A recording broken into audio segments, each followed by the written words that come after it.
Hilary Cole, AOCAD.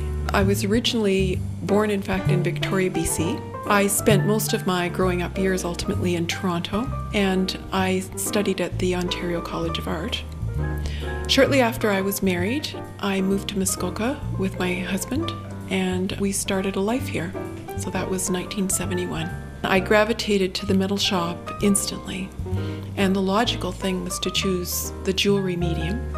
And it was a huge source for me of training, because ultimately, even when I look at work to this day, the jewelry training is there. The sense of detail and technique and perfection is always there when I look at a piece. I don't leave it alone until I know that it's perfect.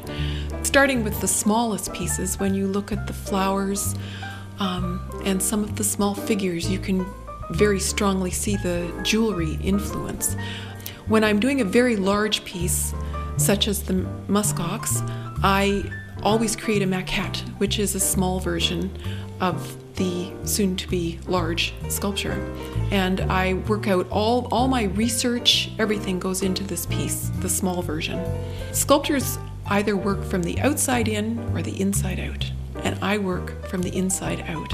And for me, that's a very personal approach, because it also has to come from my heart. It has to come from the inside of me out through my hands. So for me, that's my approach to my sculpture.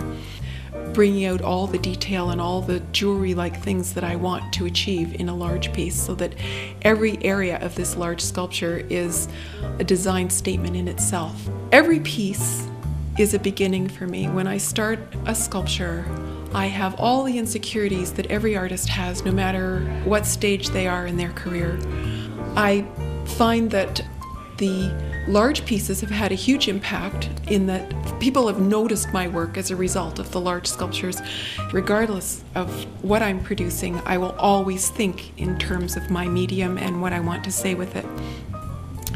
So as far as the future goes, I have a huge load of steel to use up, which will probably take me another lifetime, and I'm never going to stop. With a group like Muskoka Arts and Crafts, it is a burgeoning population of artists. We are, in fact, one of Muskoka's natural resources, in my opinion. We have the lakes and the rocks and the trees, and we have the artists. After the piece is finished, it's going to be lifted and taken to Bracebridge to be sandblasted. And then it will sit outside and marinate in the weather for at least 3 or 4 months before the color reaches a stage where I would show the sculpture. And at that point, I have visions of Alex's driveway with 2 cars and a muskox. That's what every family home should have.